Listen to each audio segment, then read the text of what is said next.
लड़का नसीम खान है, हम उनसे जानने की कोशिश करेंगे। नसीम भाई, सबसे पहला सवाल की जो वीडियो हम देख रहे हैं जो सोशल मीडिया पे है कि जिसमें कहा जा रहा है कि आप वोट कीजिए रविंद्र धंगेकर को, हमारे विकास आघाड़ी के नेताओं को, बारामती से प्रेस में है, ये मुस्लिम संगठनों की ओर से अपील है। जो वीडियो आपने देखा है उसे आप किस तरह से देखते हैं?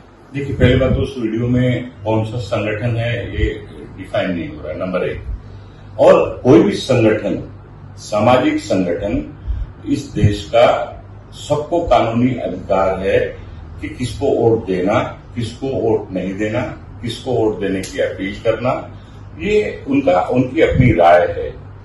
अगर कोई सामाजिक संगठन अपील करता है तो वो उनकी राय है और उन्होंने देश की परिस्थिति को देख के अपने हिसाब से लिया गया निर्णय होगा, तो उसमें कोई गलत बात नहीं है। अगर कहीं से भी अगर जिस तरह से लव जिहाद की बात चलती है, अगर वोट जिहाद की बात चलती है, तो उसे आप किस तरीके से?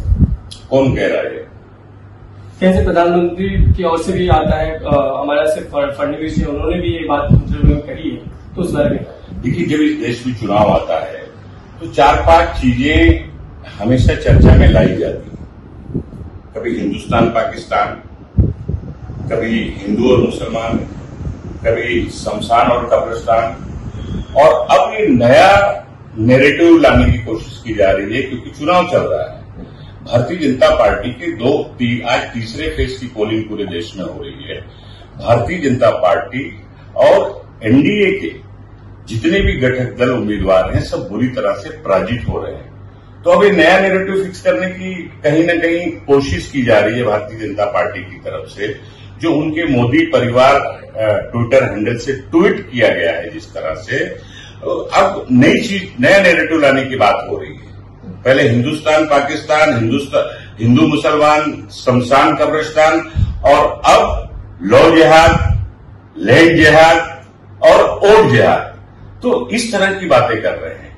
लोग जिहाद करना चाहते हैं, इस देश के हिंदू और मुसलमान, सिख और ईसाई मिलकर इस देश को बचाने का जिहाद, इस देश के संविधान को बचाने का जिहाद, इस देश की लोकतंत्र को बचाने का जिहाद, ये जिहाद लोग करना चाहते हैं और लोग कर रहे हैं। आप देखेंगे 4 जून को जब देश के चुनाव का निर्णय आएगा तो इस देश का हिंदू और मुसलमान, सिख और ईसाई, गरीब और मध्यम वर्गीय, गरीब अमीर, सब लोगों ने इस देश को बचाने की ठान रखी है, उसके लिए लोग लड़ रहे हैं। जिस तरह से हम वीडियो में भी देखे तो उसके नीचे जो ट्वीट्स है वो ये कहते हैं कि अब वो इकट्ठा हो रहे हैं, अब हमें भी इकट्ठा होने की जरूरत है, हिंदू क्या कर रहे हैं, अब कहाँ है हम। जब ये इस तरह की चीजें जब एक के बाद एक पीछे हम देखते हैं सोशल मीडिया पर, तो वही भिड़ंत कराने की कोशिश है या वोट बैंक को इंटैक्ट करने की कोशिश है? देखिए, भारतीय जनता पार्टी का हमेशा से इसी तरह का कैंपेन रहा है।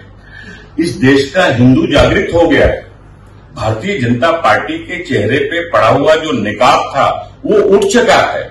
देश 10 साल में कितना कमजोर हुआ है, देश में बेरोजगारी कितनी बढ़ी है, महंगाई कितनी बढ़ी है, देश में तानाशाही कितनी बढ़ी है, देश में भ्रष्टाचार कितना बढ़ा है, ये इस देश के हिंदू और मुसलमानों को सबको समझ में आ गया है। इसीलिए लोग इस देश का, चाहे हिंदू हो, मुस्लिम हो, सिख हो, ईसाई हो, सब लोग मिलजुल कर इस देश को बचाने की लड़ाई लड़ रहे हैं।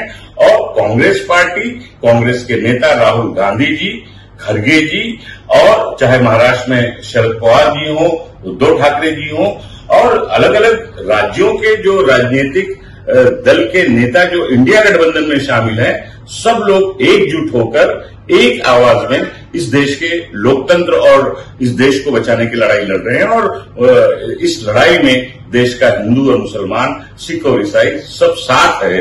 इसीलिए पहले और दूसरे और तीसरे चरण के मतदान में आपने देखा कि किस तरह से इंडिया गठबंधन और कांग्रेस के उम्मीदवारों को लोग वोट दे रहे हैं, जिता रहे हैं, और भारतीय जनता पार्टी डरी हुई है। इसलिए फिर से वही पुराना राग, वही पुरानी पुरानी शराब नई बोतल में भर के लोगों को परोसने की कोशिश की जा रही है। धन्यवाद से बातचीत।